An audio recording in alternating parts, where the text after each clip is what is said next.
Teks cerita diri atau personal dapat dikaitkan atau dikategorikan dengan teks deskripsi karena kedua teks ini memiliki kesamaan untuk menjelaskan suatu objek, tetapi pada teks cerita diri atau personal lebih spesifik menjelaskan tentang dirinya, baik itu keluarganya, pengalamannya, atau peristiwa yang dialami secara jelas dan terperinci.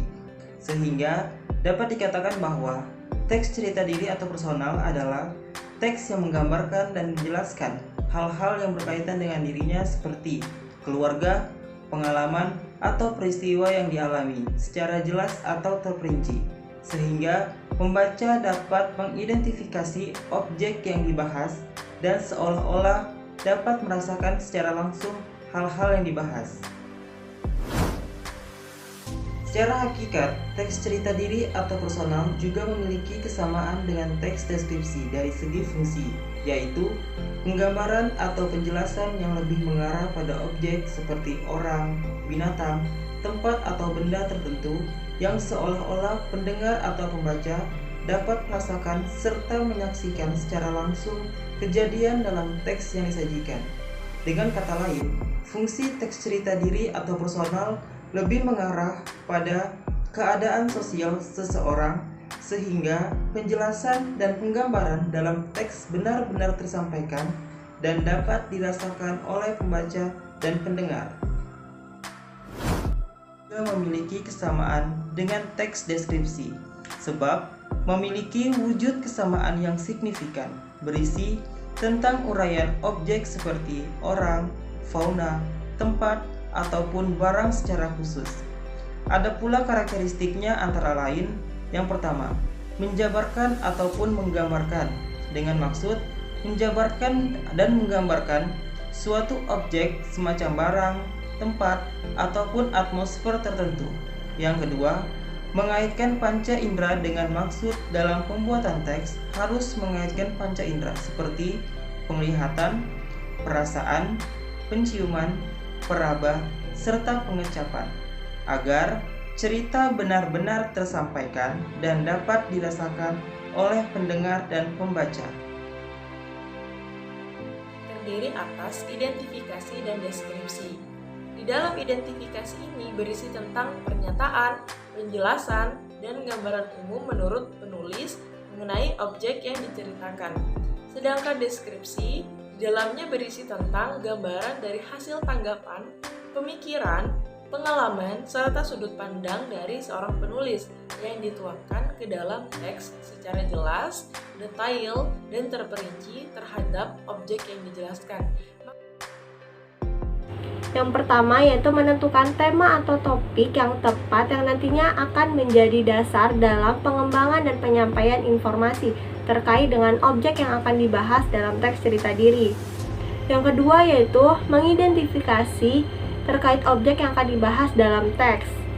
Yang ketiga yaitu diperlukannya sebuah data ilustrasi terkait dengan objek yang akan dibahas dalam teks cerita diri, seperti angka, gambar, maupun grafik.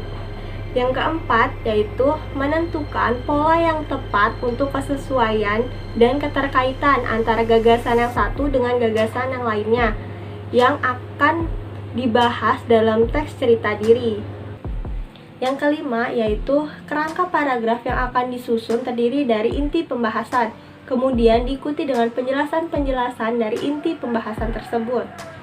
Yang keenam yaitu kerangka paragraf yang telah disusun kemudian dikembangkan sehingga menjadi suatu paragraf yang utuh dengan menggunakan pemilihan kalimat yang logis, yaitu masuk akal dan mudah dipahami, serta kalimatnya saling berkaitan dengan kalimat sebelumnya sesuai dengan tema atau topik yang telah dipilih.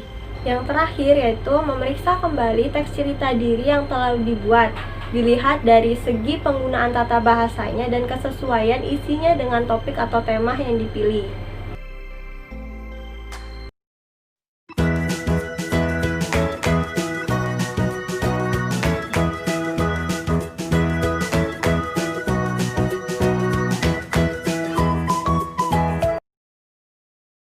Teks laporan hasil pengamatan adalah teks yang berisi tentang suatu yang berdasarkan fakta-fakta hasil pengamatan secara langsung di lapangan sehingga memperoleh data atau informasi yang akurat dan dijelaskan secara rinci dalam bentuk teks.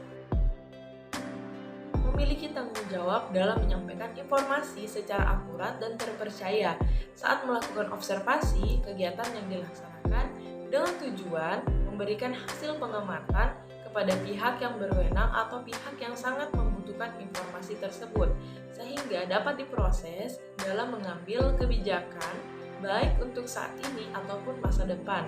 Maka dari itu, fungsi teks laporan hasil pengamatan ini harus memberikan informasi apa adanya pada objek yang dilakukan pada saat observasi, agar ketika para pembaca teks tersebut dapat merasakan seperti benar-benar nyata yang terjadi. Ciri-cirinya yang pertama yaitu teks laporan bersifat objektif, global, dan universal. Yang kedua yaitu teks laporan lebih menitik beratkan kepada hal-hal yang berkaitan dengan objek yang diamati. Kemudian dikelompokkan berdasarkan jenis-jenis data yang akan dibahas dalam teks laporan. Yang ketiga yaitu teks laporan berkaitan dengan hubungan berjenjang. Artinya, informasi yang terdapat dalam teks laporan bersifat bertingkat. Misalnya, informasi yang disampaikan mulai dari informasi yang bersifat umum ke informasi yang bersifat khusus atau sebaliknya. Yang keempat yaitu informasi atau penjelasan yang terdapat dalam teks laporan bersifat fakta karena berdasarkan hasil pengamatan, bukan berdasarkan opini dari penulis. Informasi atau penjelasan yang terdapat dalam teks laporan ditulis secara sempurna, jelas, lengkap, dan detail. Yang keenam yaitu informasi yang terdapat dalam teks laporan tidak mengandung hal-hal yang menyimpang atau tidak berdasarkan hasil pengamatan, tidak mengandung prasangka, dan bukan berdasarkan perkiraan. Yang ketujuh yaitu penjelasan yang terdapat dalam teks laporan disajikan secara menarik, mulai dari isinya, susunan kalimatnya atau keterkaitan antar kalimatnya, dan penggunaan tata bahasa yang tepat. Yang pertama itu judul. Judul ini berkaitan dengan objek yang akan diamati dan objek yang akan dibahas dalam teks laporan. Yang kedua yaitu pernyataan umum. Bagian ini berisi gambaran atau pernyataan umum mengenai objek yang akan dikaji atau yang akan diteliti dan dibahas secara singkat di bagian ini. Dapat berupa definisi, pengelompokan, atau informasi umum lainnya, atau informasi secara garis besarnya saja. Yang ketiga yaitu deskripsi bagian. Bagian ini berisi mengenai informasi atau gagasan yang terdapat dalam teks laporan disampaikan secara terperinci, jelas, dan secara keseluruhan dan dilihat dari berbagai aspek yang berdasarkan hasil dari pengamatan. Langkah-langkahnya. Yang pertama, observasi dilakukan dengan objek penelitian untuk menghasilkan judul laporan hasil pengamatan. Yang kedua, judul laporan pengamatan. Sangat penting untuk mendapatkan hasil yang baik dan benar dalam pengamatan yang dilakukan. Yang ketiga, menyusun kalimat pembuka yang diperuntukkan agar pembaca dapat mengetahui apa yang akan dibahas di dalam teks laporan hasil pengamatan.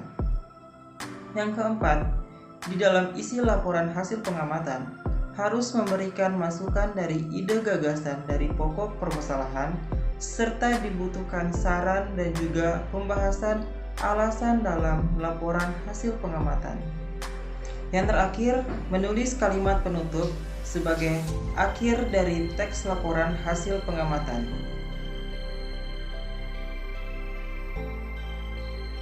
Bahas tentang inti kegiatan dari pembelajaran tersebut.